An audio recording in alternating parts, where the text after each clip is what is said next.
Daiga Ho, Fun Ying Daiga, Gode, Ho Hoi Sam, Ledo, Go.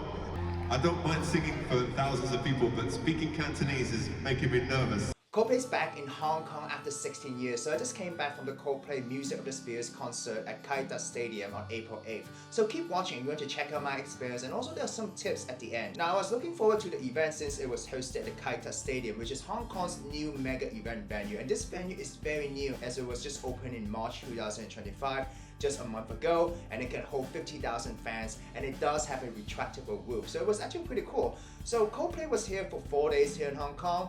All 4 days sold out. Now there were tons of rules getting in, so one of the rules was no professional camera allowed, so unfortunately my Osmos Pocket 2 will have to stay at home, and all the footage that you see here right now in this video are shot with the OPPO Find N5. I'm actually seated way back, so I was a little bit hesitant whether I would get some epic footage because my old setup with the Pocket 2 and also the iPhone 12 is just not enough for long distance. Now so once I arrived, I went to a merchandise pop-up at the airside, which is at the Kaita MTR station, but I do want to share with you that there are a few places around the area that you can buy merchandise, so definitely check them out when you are there.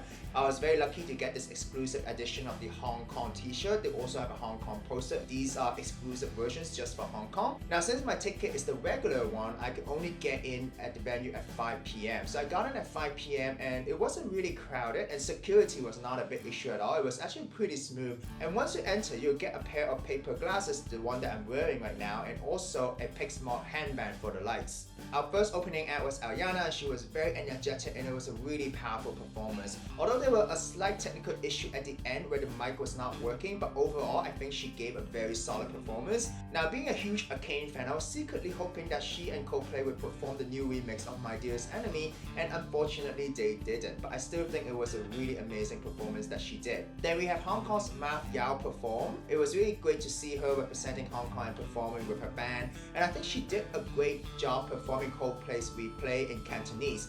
So here's an interesting thing that happened tonight. Chris actually stopped the performance during replay and asked her to sing her Cantonese verse again because it was that good.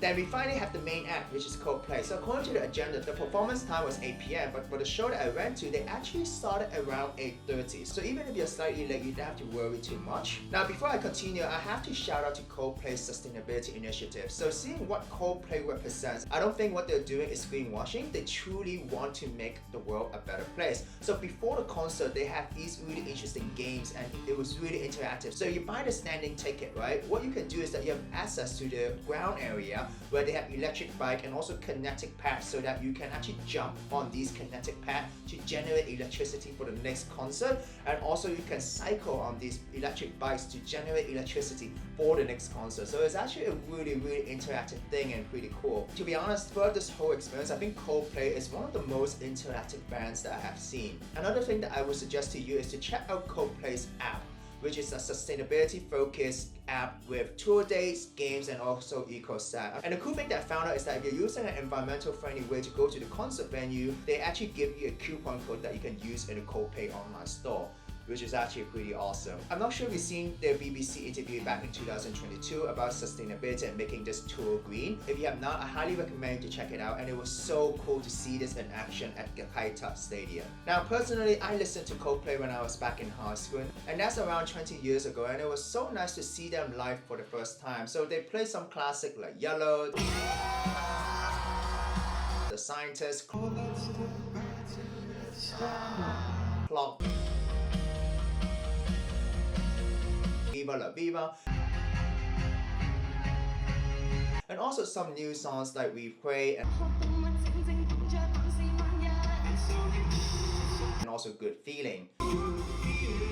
I think Chris is a very passionate and interactive performer, and for some reason he just loved to pause the concert, so he did a few abrupt stop to interact with the audience, which I really love because it shows his passion for music and also his passion to engage with the audience. And I especially love when they were doing A Sky Full of Stars. The band suddenly stopped right before the first drop, asking everyone to drop their phones just to enjoy the concert, enjoy the music. Please could you ask everybody for this one song, only one song, if we could have one song just together as humans and no cell phones.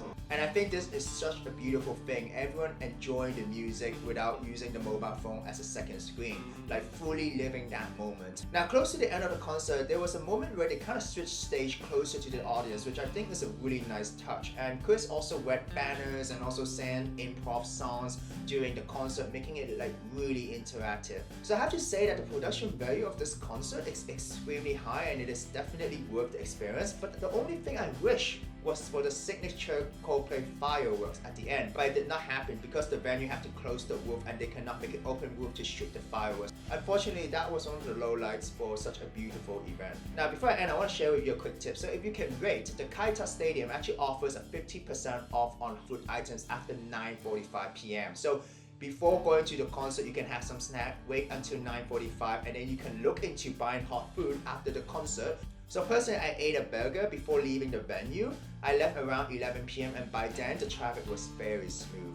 Now by the end of the concert, I actually took more than 200 videos and photos, and my OPPO Find N5 still survived with around 8% battery left. So I think that was actually really impressive, and this portable powerhouse and its camera was really able to elevate my whole concert experience, even though at times I put my phone down just to really enjoy the music and be at that moment. Now that's my Coldplay concert experience. If you like this video, remember to hit that like button and also share and also follow me. And if you have similar concert experience that you would love to share, feel free to drop it in the comments below. See you all in the next video, and remember to believe in love and believe in yourself.